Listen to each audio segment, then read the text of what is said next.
We got the opportunity now to get into the top 4. It's our home game and we must see it as it. Mes visi žinom, kad mes galim patekti. Tiesiog turim padaryti savo darbą. Išlikim kantrus, darom, ką treneris pasakė ir viskas.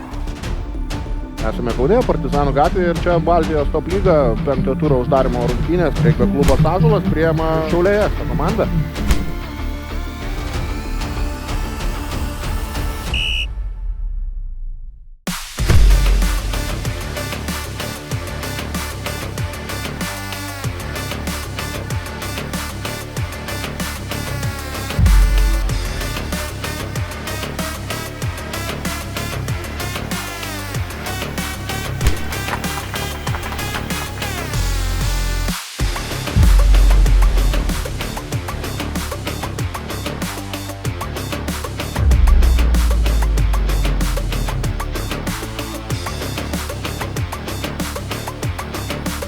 Vieną gynybą.